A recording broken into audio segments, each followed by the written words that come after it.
इन दिनों अमेरिका पर बांग्लादेश में तख्ता पलट कराने के आरोप लग रहे हैं।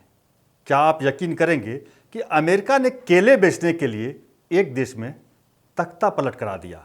आप यकीन करें या ना करें, लेकिन ये सच है। दुनिया में कुछ देश ऐसे हैं जिनमें दादागिरी की होड़ है और अपने फायदे के साथ ही धौंस दिखाने के लिए वो कुछ भी कर गुजरते हैं। बांग्लादेश में तख्ता पलट के बाद इस तरह के मंसूबे रखने वाले देशों की पहचान जरूरी है। कर्तव्य पथ में आज हम बताएंगे कि दूसरे देश में चुनाव में बेवजह दखल देने में, दूसरे देश में तख्ता पलट कराने की साजिश रचने में कौन कौन से देश शामिल रहे हैं। जाहिर है ये जानकारियां बेहद रोचक हैं, इसलिए वीडियो के अंत तक बने रहिए हमारे साथ। नमस्कार, मैं हूं रविशंकर प्रसाद और आप हैं कर्तव्य पथ के साथ। जब बात स्वार्थ की आती है तो चीन और अमेरिका का नाम दुनिया के नक्शे पर सबसे पहले नजर आता है। इन दिनों अमेरिका की चर्चा कुछ ज्यादा हो रही है, क्योंकि उस पर बांग्लादेश में तख्ता पलट कराने और भारत में तख्ता पलट कराने की मंशा रखने के आरोप लगे हैं। अमेरिका लाख नानुकुर करे, लेकिन ये आरोप उस पर चिपक चुके हैं और ऐसा हुआ है तो इसकी वजह खुद अमेरिका ने ही दी है, क्योंकि उसका इतिहास दागदार रहा है। बांग्लादेश के पूर्व प्रधानमंत्री शेख हसीना ने आरोप लगाया कि अमेरिका की नज़र बांग्लादेश के सेंट मार्टिन द्वीप पर थी और जब उन्होंने अमेरिका को इसके इस्तेमाल की इजाज़त नहीं दी तो उनकी सरकार के खिलाफ अभियान चलवाया गया और तख्ता पलट कर दिया गया। अमेरिका ने इस आरोप को नकार दिया, लेकिन इतिहास में कई ऐसे अध्याय हैं जो छोटे देशों की राजनीति में अमेरिकी हस्तक्षेप के उदाहरणों से भरे पड़े हैं। ऐसा ही एक मामला है 1954 का, जब एक छोटा सा ग्वाटेमाला द्वीप अमेरिकी साजिश का शिकार हुआ था। ये दूसरे विश्व युद्ध के बाद का शीत युद्ध वाला वो दौर था जब दुनिया दो धड़ों में बटी थी। एक सिरे पर अमेरिका था तो दूसरे पर सोवियत संघ। ग्वाटेमाला में तानाशाह जॉर्ज की सरकार थी और यहाँ की 42% जमीन पर अमेरिका की यूनाइटेड फ्रूट कंपनी का कब्जा था। ये कंपनी लैटिन अमेरिका से ट्रॉपिकल फलों, खासतौर पर केले, अमेरिका और यूरोप में बेचा करती थी। तानाशाह जॉर्ज ने यूनाइटेड फ्रूट कंपनी को ग्वाटेमाला में फलने फूलने में पूरी मदद की। कंपनी को कोई भी टैक्स और इंपोर्ट ड्यूटी देने से छूट मिली हुई थी। देश का 77% एक्सपोर्ट अमेरिका को होता था, जबकि 65% इंपोर्ट अमेरिका से होता था। ग्वाटेमाला में केले का उत्पादन देश की कमाई का प्रमुख स्रोत था और इस पर पूरी तरह से अमेरिकी कंपनी का कब्जा था। लेकिन 1951 में जब जैकोबो अर्बेनज गुज़मैन नए राष्ट्रपति बने तो कंपनी को मिलने वाली स्पेशल ट्रीटमेंट में कटौती हो गई। अर्बेनज सत्ता में आए तो उन्होंने ग्वाटेमाला में कम्युनिस्टों को राजनीति में हिस्सा लेने की छूट दी। अर्बेनज सरकार ने बड़े संपत्ति मालिकों की अविकसित भूमि को भूमिहीन किसानों को देने का फैसला किया। सरकार ने इस योजना से देश में मौजूद यूएफसी की 40% जमीन काफी कम कीमत में उनसे छीन ली। अमेरिका को यह सब रास नहीं आया और यूनाइटेड फ्रूट कंपनी के साथ साथ अमेरिकी सरकार भी उसके खिलाफ हो गई। इसके बाद अमेरिका ने अर्बेनज की सरकार को उखाड़ फेंकने का फैसला किया और इस मिशन को कामयाब बनाने की जिम्मेदारी 1947 में बनी खुफिया एजेंसी CIA को सौंपी। CIA ने अर्बेनज की सरकार का तख्ता पलट करने के लिए ऑपरेशन PB सक्सेस शुरू किया। जैकोबो अर्बेनज को हटाने वाले ऑपरेशन को लीड करने के लिए CIA ने एक अर्बेनज विरोधी अफसर कर्नल कार्लोस कैस्टिलो को चुना। 17 जून 1954 को अमेरिकी सरकार और खुफिया एजेंसी की मदद से कैस्टिलो ने हमला कर दिया।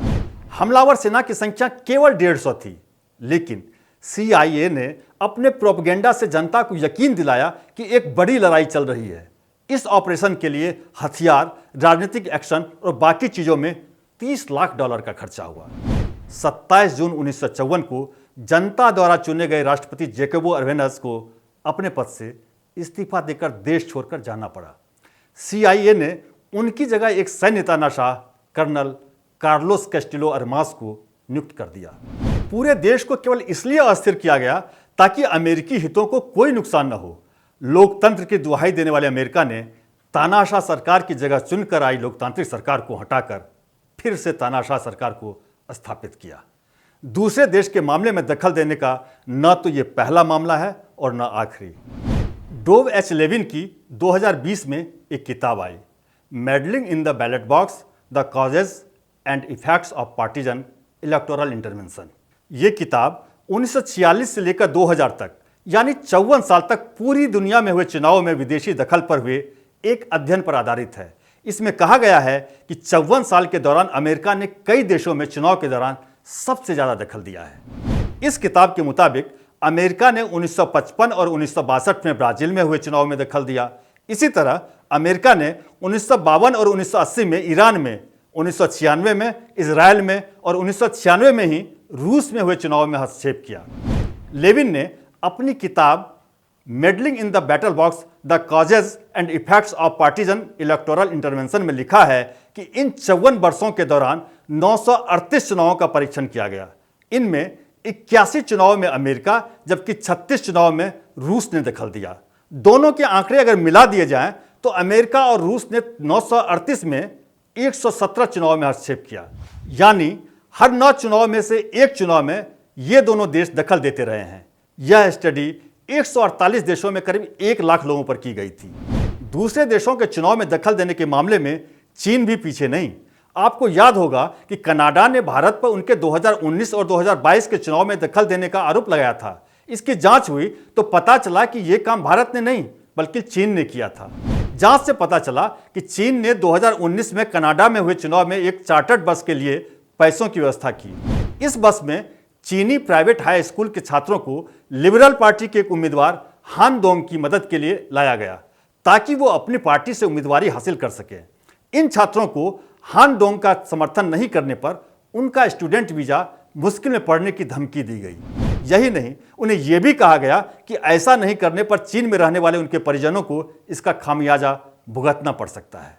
यह रिपोर्ट कनाडा सरकार की खुफिया एजेंसी कनाडाई सिक्योरिटी इंटेलिजेंस सर्विस ने बीते अप्रैल में दी थी। इस रिपोर्ट में यह खुलासा भी किया गया कि चीनी सरकार ने गुप्त रूप से और धोखा देकर 2019 और 2022 के चुनाव में दखल दिया था। ऑनलाइन और सोशल मीडिया में यह सबूत मिले कि चीनी मूल के कनाडाई नागरिकों को कंजर्वेटिव पार्टी के एरिन ओ टूले का समर्थन न करने के लिए कहा गया था। जर्मन पॉलिटिकल साइंटिस्ट और अलायंस 90 द ग्रीन्स पार्टी की सदस्य अन्ना लुहरमैन की 2019 में एक स्टडी आई।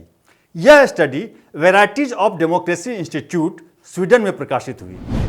इस किताब के मुताबिक 2019 में हर देश ने कहा कि मुख्य राजनीतिक मुद्दों को लेकर सबसे ज्यादा झूठ बोले गए। सबसे ज्यादा झूठ फैलाने में चीन सबसे आगे रहा। सेबेस्टियन व्हाइटमैन की किताब the digital divide in democracy में भी चीन की कारगुजारियों का जिक्र है। इसमें कहा गया है कि माइक्रोसॉफ्ट ने भी अपनी एक रिपोर्ट में चेतावनी दी थी कि चीनी सरकार के समर्थन से चीन की साइबर आर्मी अमेरिकी राष्ट्रपति चुनाव, दक्षिण कोरिया और भारत के चुनावों को प्रभावित कर सकती है। उत्तर कोरिया की मदद से चीन दूसरे देशों में अपनी पसंद की सरकार बनवा रहा है। ताइवान में चीन ने यह प्रयोग करने की कोशिश की थी, मगर ताइवानी जनता ने चीन विरोधी राष्ट्रपति चुना है। चीन की बात करें तो चीन ने 2019 और 2022 में ऑस्ट्रेलिया के चुनाव में, 2019, 2021 और 2022 में कनाडा के चुनाव में, 2020, 2022 और 2024 में ताइवान के चुनाव में और 2016 में अमेरिकी चुनाव में दखल दिया था।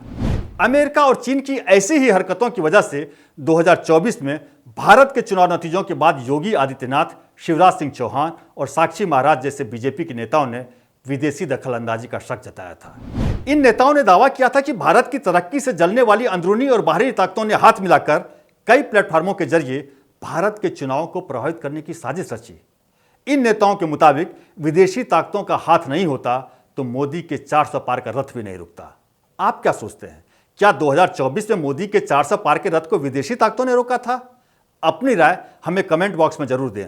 और यह वीडियो विश्लेषण पसंद आया हो तो इसे लाइक करें, अपने दोस्तों के साथ शेयर करें और चैनल को सब्सक्राइब करें ताकि आप देश विदेश की हलचल पर अपना नजरिया बना सकें।